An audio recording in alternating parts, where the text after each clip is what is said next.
singular term describes two organisms that couldn't be more distinct: the backyard earthworm and its abyssal counterpart.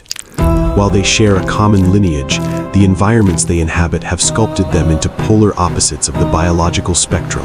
On solid ground, the most significant peril a common crawler faces is the risk of becoming stranded on sun-baked asphalt or falling victim to the sharp beak of a passing songbird. In the terrestrial realm, these soft-bodied creatures represent the ultimate prey, serving as a humble foundation for the food web. Once you descend beneath the ocean's surface, the rules of nature undergo a violent inversion. In the depths, worms are no longer the victims, they are the nightmares. These aquatic variants have evolved into sophisticated apex predators that bite, kill, and dominate their surroundings, growing to lengths that would seem physically impossible in any other environment. Consider the biological marvel known as Eunice aphroditoi, or the bobbit worm. This creature has abandoned the slow, defensive life of its land-dwelling cousins to become a literal submerged snare.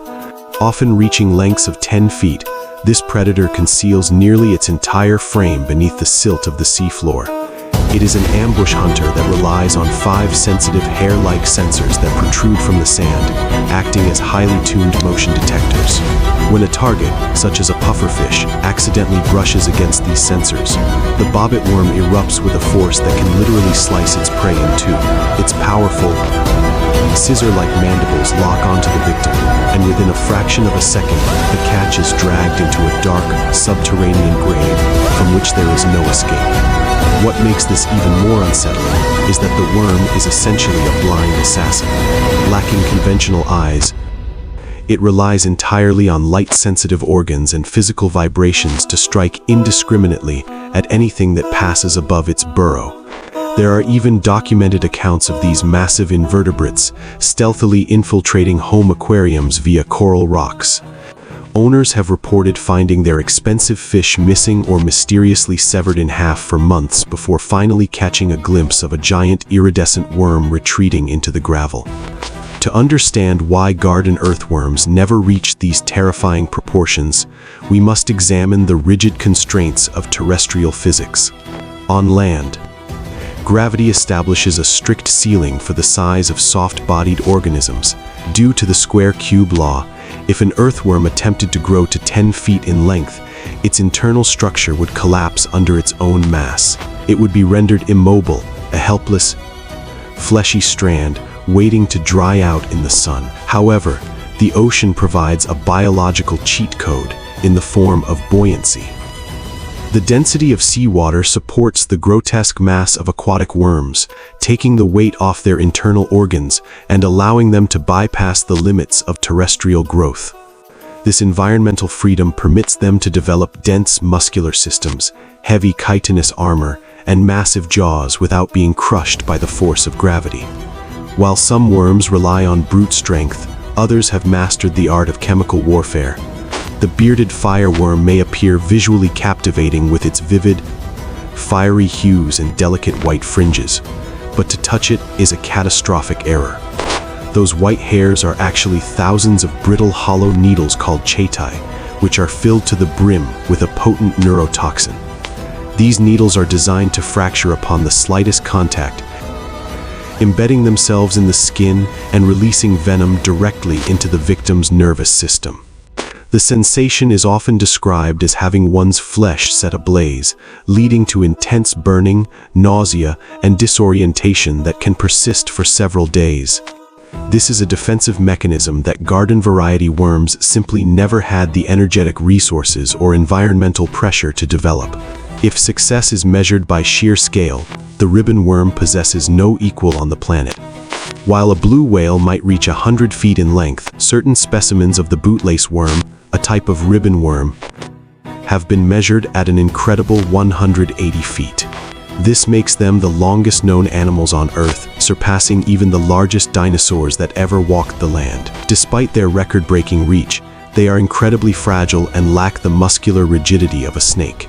To secure their food, they utilize a unique organ called a proboscis, a muscular tube they keep coiled inside their bodies. When they sense prey, they essentially turn themselves inside out, firing this sticky, acidic web from their face to entangle and immobilize their target. Lacking traditional lungs or gills, these giants have turned their extreme length into an advantage. By maximizing their surface area, they can pull oxygen directly from the water through their skin. This allows them to remain tucked safely in a reef crevice, while their body stretches out across the seafloor like a living, invisible tripwire. The deeper one goes, the more alien the biology becomes. In the crushing pressure surrounding hydrothermal vents, underwater volcanic chimneys that spew superheated toxic chemicals, thrives the giant tube worm. These creatures have completely abandoned the traditional concept of animal life.